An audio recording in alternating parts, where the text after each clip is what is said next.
प्रदेश की हर छोटी बड़ी खबरों को देखने के लिए देखते रहें निर्भय टीवी न्यूज। आइए नजर डालते हैं आज की खास खबर की ओर। बड़े ही धूमधाम एवं हर्षोल्लास के साथ गौसपुर टिकरी ग्राम सभा में ही डॉक्टर भीमराव अंबेडकर जी की 133वीं जयंती का कार्यक्रम मनाया गया। कार्यक्रम के दौरान मुख्य अतिथि द्वारा विधवा महिलाओं को साड़ी व वृद्ध जनों को टी शर्ट का किया गया वितरण। संरक्षक बिंदेश्वर प्रसाद गौतम व संयोजक अमर सिंह चौधरी के नेतृत्व में किया गया कार्यक्रम सकुशल हुआ संपन्न। आपको बता दूं कि उत्तर प्रदेश कौशाम्बी जनपद के गौसपुर टिकरी ग्राम सभा में रविवार को डॉक्टर भीमराव अंबेडकर जी की 133वीं जयंती का कार्यक्रम आयोजित किया गया, जहां पर सैकड़ों की संख्या में लोग उपस्थित रहे और कार्यक्रम में चार चांद लगाने का कार्य किए। इधर मुख्य अतिथि के रूप में आए अरुण कुमार चौधरी ने सभा को संबोधित करते हुए डॉक्टर भीमराव अंबेडकर जी के जीवन संघर्षों के बारे में लोगों को जागरूक किए। इसी प्रकार सभी वक्ताओं ने बारी बारी से अपना अपना विचार व्यक्त किए। इधर विशिष्ट अतिथि के रूप में आए कौशलेंद्र प्रताप चौधरी व धर्मेंद्र कुमार दिवाकर ने भी डॉक्टर भीमराव अंबेडकर जी के जीवन संघर्षों के बारे में जनता को जागरूक करने का कार्य किए और उन्होंने कहा डॉक्टर भीमराव अंबेडकर जी का जीवन बहुत ही कठिनाइयों का सामना करना पड़ा, जिसके फलस्वरूप आज हम सभी लोग सम्मान का जीवन जी रहे हैं। और उन्होंने कहा कि समाज में वंचित समाज को बराबरी का हक दिलाने के लिए डॉक्टर भीमराव अंबेडकर जी ने अपना पूरा जीवन समर्पित कर दिए थे। ऐसे महान बाबा साहब डॉक्टर भीमराव अंबेडकर जी का जीवन समाज के लिए अतुलनीय रहा। इस मौके पर संरक्षक बिंदेश्वर प्रसाद गौतम, संयोजक अमर कुमार चौधरी, अवधेश कुमार गौतम, अनिल कुमार सरोज, धर्मेंद्र कुमार गौतम, राजकुमार सरोज, जितेंद्र कुमार गौतम, राजू पाल, अरुण कुमार चौधरी, गोलू केसरवानी, रणविजय पटेल, कौशलेंद्र प्रताप चौधरी, धर्मेंद्र कुमार दिवाकर सहित हजारों की संख्या में उपस्थित रहे। आइए देखते हैं यह खास रिपोर्ट कौशाम्बी से कौशलेंद्र प्रताप चौधरी के। आज गौसपुर टिकरी में मैं आज सभी लोगों को देख करके ऐसा लग रहा है कि हाँ, डॉक्टर भीमराव अंबेडकर के बारे में आप लोग कुछ जानना चाहते हैं। तो दोस्तों, डॉक्टर भीमराव अंबेडकर वो इंसान हैं जिन्होंने हम लोगों के लिए अपना पूरा जीवन न्यौछावर कर दिया। वो महान डॉक्टर भीमराव अंबेडकर हैं जिन्होंने हमारे लिए, हम सब के लिए, हमारा जीवन सुधारने के लिए अपने आप को गर्त में मिला दिए। अपने बच्चों को कभी उन्होंने परवरिश नहीं की, अपने बीवी की कभी देखभाल नहीं की। क्यों नहीं की? बच्चा बीमार रहता था, बीवी बीमार रहती थी, फिर भी उन्होंने अपने मिशन में आगे बढ़ते रहे। किस लिए?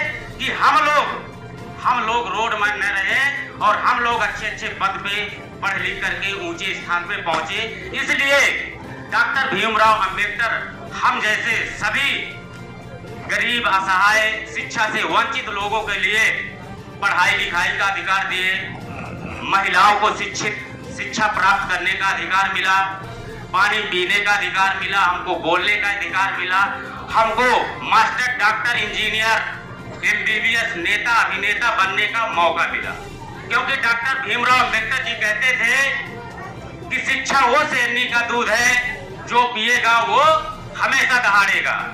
तो कहने का मतलब ये है कि सर्वप्रथम हमको डॉक्टर भीमराव अंबेडकर के मार्ग पर चलकर सर्वप्रथम पहले अपने आप को, अपने बच्चों को शिक्षित करना है। शिक्षित करने के साथ साथ सामाजिक ज्ञान भी बहुत जरूरी है। जब आप लोग सामाजिक ज्ञान प्राप्त कर लोगे, शैक्षिक योग्यता प्राप्त कर लोगे, तो आप मेरी तरह आप लोग भी दहाड़ेंगे। क्योंकि शिक्षा प्राप्त करने के बाद आदमी का अंदर का जो डर होता है वो खत्म हो जाता है और हमारी भागीदारी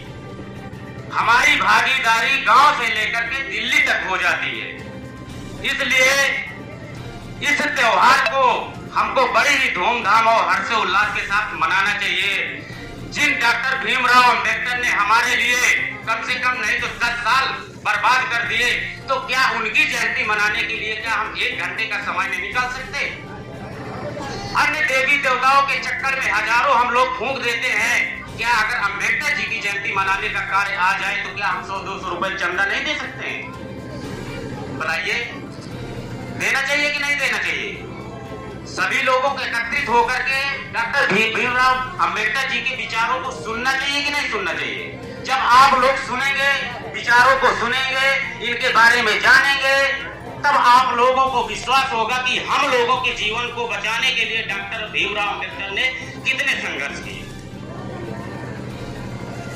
क्योंकि आप लोगों ने बहुत प्रवचन सुने, कथाएं सुनी, बहुत ही तालियां बजाई कि वाह क्या जो है कथा है। तो हमको कथा से कोई लाभ नहीं प्राप्त होता है, क्योंकि कथा का न कोई अंत है और कथा में कोई सटीक शब्द भी नहीं होते।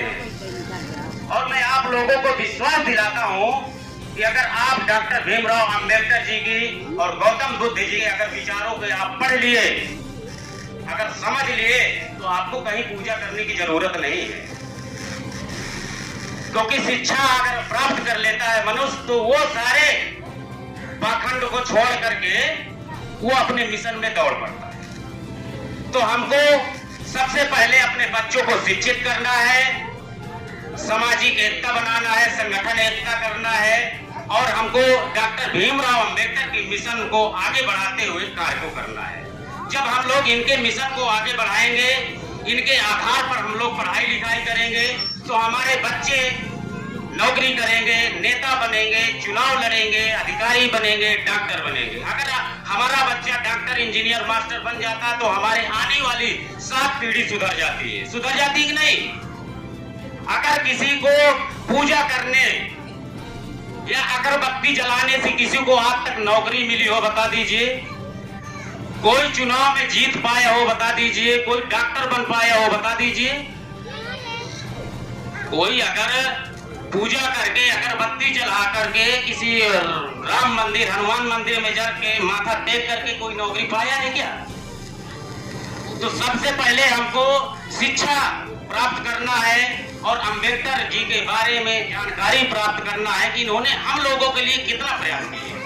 हम लोगों के लिए इन्होंने अपने बच्चों की कुर्बानी दे दी, अपनी पत्नी की कुर्बानी दे दी, अपने आप को उन्होंने कुछ भी नहीं बनाया। अगर उन्होंने चाहते तो समय रहते हुए उनके पास 32 डिग्रियां थी, और जब वो थे उनका पूरा देश समझ लीजिए कि उनके आगे पीछे टहलता था। उनके आगे सामने करने वाला कोई भी विद्वान नहीं था। उन्होंने हम लोगों के लिए पानी पीने का अधिकार, महिलाओं को पढ़ने का अधिकार, हम लोगों को पढ़ने का अधिकार, बोलने का अधिकार, सुनने का अधिकार, बैठने का अधिकार, हर चीज का अधिकार हमको दिया है। आप लोग पूजा पाठ पाखंड आज तो सदियों से करते चले आए हैं, कभी कोई अधिकार मिला आपको? कोई अधिकार दिया आपको? किसी भगवान ने, किसी देवी देवता ने दिया? किसी ने नहीं दिया।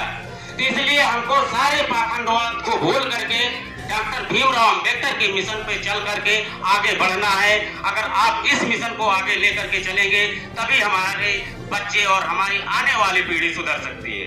अगर हम वही पूजा पाठ पाखंड में अगर आज भी आजादी के बाद भी अगर पाखंडवाद में घुसे रहेंगे, तो हमारे बच्चे और हम कभी भी प्रगति की ओर नहीं जा सकते हैं। क्योंकि अगर प्रगति का रास्ता है, ऊंचाइयों का रास्ता है, तो सर्वप्रथम शिक्षा को प्राप्त करना है।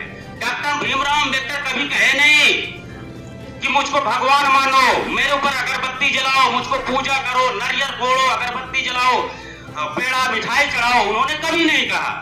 उन्होंने कहा कि जो मैंने कहा है, जो मैंने लिखा है, जो मैंने संविधान बनाया और जो विचार लिखा, अगर वो विचार मान लोगे तो कभी आपको पूजा करने की आवश्यकता नहीं होगी। क्योंकि जो मैंने आपको दे गया हूं, अगर उसके मिशन पे चलोगे तो आप कभी पीछे मुड़ के नहीं देखोगे, आपको आगे की ही सीढ़ी दिखाई देगी। तो आज मैं गौसपुर टिकरी के सभी सम्मानित महिलाओं, भाई बहनों, सभी से अपील करने आया हूं कि आप लोग ज्यादा से ज्यादा शिक्षा ग्रहण करिए। उन्होंने हम लोगों के लिए कितना अधिकार दिया, कितने सम्मान दिया। आज हम बोल पा रहे हैं तो आज उन्हीं की देन है, वरना आज मैं भी आपके सामने 2 शब्द रखने के लिए मेरे पास कोई शब्द नहीं होता। क्योंकि शब्द तभी आते हैं जब हम शिक्षित होते हैं। तर्क हम तभी कर सकते हैं जब हम शिक्षित होंगे। क्वेश्चन हम तभी कर सकते हैं जब हम शिक्षित होंगे। नहीं तो आपको कह देंगे भाई ये चीज है, ये महुआ का पेड़ नहीं, ये आम का है, तो आम ही तो मानोगे। अगर हमारे अंदर शिक्षा है, ज्ञान है, तो हम तर्क कर लेंगे कि नहीं ये महुआ का पेड़ नहीं, ये आम का पेड़ है। तो हम लोगों को शिक्षा बहुत जरूरी है। एक रोटी कम खाओ, एक कपड़े कम पहनो, श्रृंगार कम करो, लेकिन अपने बच्चों को जरूर पढ़ाओ। क्योंकि शिक्षा से ही हम लोगों को आगे जाने का रास्ता मिलता है, वरना शिक्षा के बिना हम लोग बिल्कुल जीरो पे हैं। हमारे पूर्वज भी हम लोगों से ज्यादा पूजा पाठ किया करते थे, क्योंकि उनके पास बहुत ढेर सारा समय होता था और समय के अभाव पे उन लोग जो है हमेशा पूजा पाठ और पाखंड में घुसे रहते थे। कभी आज तक कोई पूजा पाठ से कोई नौकरी पाया हो बताइए? आज तक कोई नहीं पाया, और ना ही हमारी कोई पीढ़ी सुधर पाई है। अगर सुधर पाई है पीढ़ी तो शिक्षा प्राप्त करने के बाद ही सुधर